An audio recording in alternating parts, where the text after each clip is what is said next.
Hey everybody, this is Sam Kwok here, one of the Kwok Brothers. Hope you had an amazing Memorial Day weekend, and I've been getting a lot of questions lately, and that is, Sam, what can I use the SBA EIDL money for? Can I use it for paying off my mortgage? Can I buy a new truck for my business?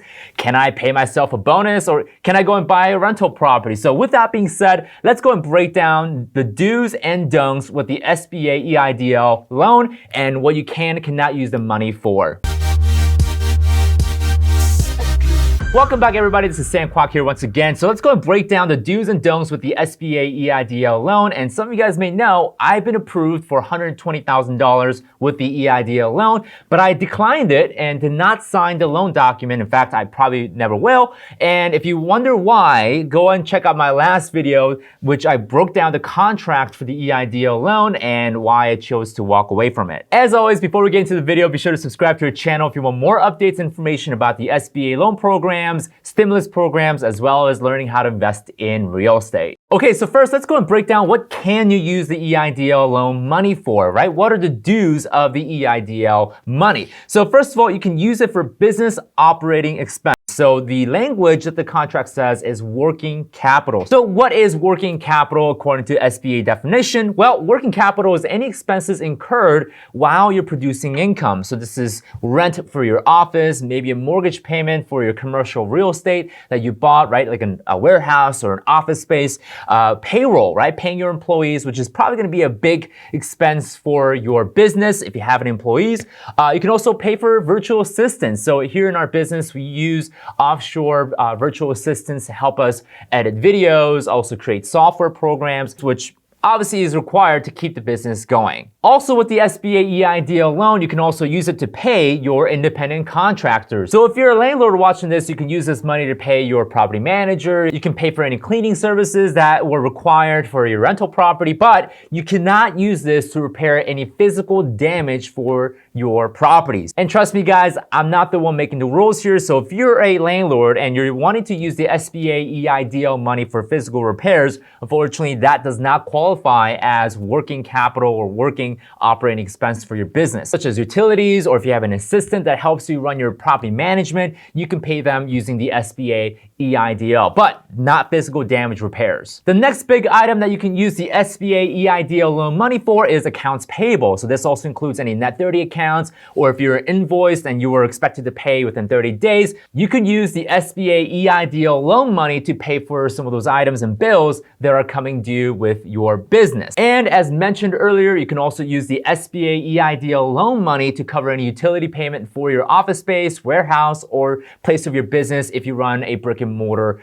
store or a retail space. Now, one quick note about the rent and mortgage payment part, you cannot use the SBA EIDL loan money for any advance payments or early mortgage payoffs. So you can only use it for immediate payments that are coming due for your mortgage and your rent. So for my audience that wants to pay off your mortgage faster, sorry, you can't use the SBA EIDL loan money for any advance or early payments on your mortgage. Same thing goes for your rent. You cannot do any advanced rent payments. You have to pay them as they are coming due. And also you can use the money to, smash the like button for the YouTube algorithm. That helps us a lot, right? We want to get this video out to as many people as possible so they understand what are the do's and don'ts with the SBA EIDL loan. So to kind of summarize what you can use the SBA EIDL loan, the rule of thumb is basically use it for working capital or any immediate operating expenses. That also includes credit card payments. So if you bought something for your business or you've been doing your normal operating expenses on a credit card, just like my business, then you can use the SBA EIDL loan money to pay for those credit cards, as most credit cards are not considered long-term debt. Okay, now let's go into the list of what you cannot use the SBA EIDL loan money for. Here are the don'ts. So first, you cannot use the SBA EIDL loan money for distributions to the owners, any dividend payments, loaning money to yourself, or loaning money to other businesses. This is to close any possible loops where you can go and use this money for your own personal gain, right? To go buy yourself a Lamborghini or to go buy yourself a Porsche, right? You can't do that with the SBA EIDL loan. So no distribution of dividends to owners. You cannot pay yourself. However, you can pay yourself if you are on the payroll of the business. So if you get a W-2 from your own business, right? If you're a corporation, you can pay yourself payroll using the SBA EIDL loan. But again, you cannot do any advance payments, right? Early payroll payments. You can't do any of that. It has to be on a regular payroll schedule. Number two, you cannot use the SBA EIDL loan for any expansion of your business. So no, you can't go and buy another office space, or no, you can't, use it to go and pay for a new lease, right? It has to strictly be for working capital and operating expenses. Now, keep in mind, guys, what is the title of this loan? Economic Injury Disaster Loan, right? This loan was designed to help you, the business, to stay afloat during harsh and challenging times. It's not meant for you to go and buy a new car, right? Or to go and, expand or franchise a site. You can't do that, right? It has to be strictly for operating and keeping afloat with your existing business. The next thing, as I mentioned earlier, you cannot use this to pay off your mortgage early. Again, that's something that I thought of when I immediately got approved, but upon researching and reading about the EIDL loan, we wouldn't be able to go and pay off our mortgage early, even if it's for commercial purposes. So unfortunately, you can't do that. Number four, this is for my landlords listening. You cannot buy a new property. Sorry, I know the interest rate's really low, 3.75 at a 30-year fix, unsecured. I mean, it's sounds like an amazing dream, right, for a loan. But no, you cannot use this to go and buy a new rental property, nor can you buy it for fix and flips either. So for my fix and flippers listening, so nope, you cannot use the EIDL loan money for those types of purposes. And last but not least, number five, you cannot use this EIDL loan money for buying a new car or buying a new truck. Even if you have a trucking business, right, if it's a fixed asset, you cannot use the EIDL loan money for those types of purpose. Now, I did get a question from one of my members in our Facebook group, which by the way, you should definitely join if you haven't already. But this member pretty much asked a question where, could I go and use the EIDL loan money for, covering payroll costs, my working capital, and then allocating the money that didn't spend for to go and buy properties? Can I still do that? Now, again, I'm not a CPA, I'm not an attorney, right? This is not a legal or tax advice or anything like that. But I believe the key here is proper record keeping, right? As long as you document where the money is going, how the money is being transferred, how the money has been spent, that is going to be the crux for everything when it comes to the auditing portion of the EIDL loan, which I'll cover in just one second. One of my good CPA friend also mentioned creating a separate business account just for the EIDL loan, so that you're not commingling the EIDL loan fund with the other revenue that you've generated from the actual activity in your business. So that way you can properly document your EIDL loan transactions,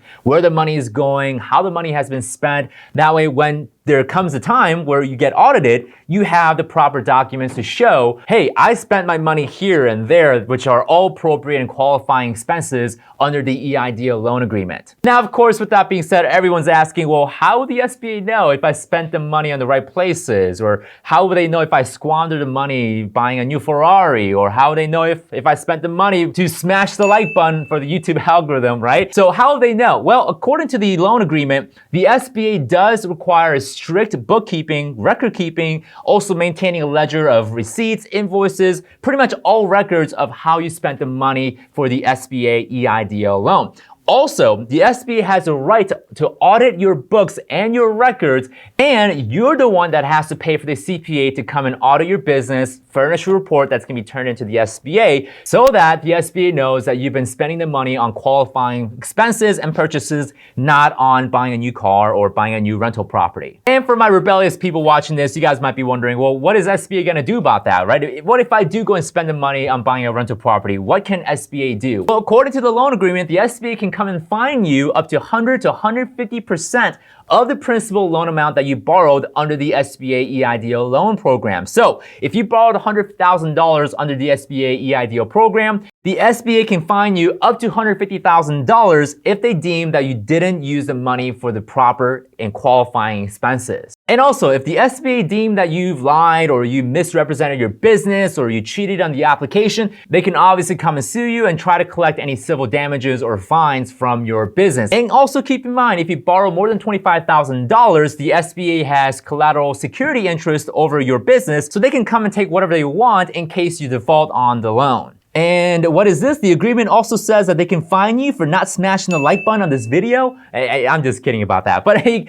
definitely go and smash the like button for the YouTube algorithm. But in seriousness, guys, don't break the rules. And you definitely don't want to violate any of the terms under the SBA EIDL loan program. Now, those are some of the do's and don'ts, the can and cannot. So if I find any new rule or if I find a new section in the loan agreement that I haven't covered, I'll make sure I make a follow-up video to make sure that you guys are being informed. Again, I'm not a CPA, I'm not an attorney, I'm just a guy, I'm a real estate investor giving you my interpretation of the SBA EIDL loan agreement. So make sure you guys do your own research for your business and for your own situation. So there you have it, guys. Hope this video was very helpful when it comes to the breakdown of can and cannots, the do's and don'ts with the EIDL loan. If you guys have any questions, leave them down below. And if you guys enjoy this video, be sure to subscribe to our channel if you want more videos of breakdowns on SBA EIDL programs, any stimulus programs, real estate market updates, as well as investing in real estate. Be sure to also hit the bell notification icon so you get notified as soon as we release a video, and check out some of the other videos we have about real estate investing.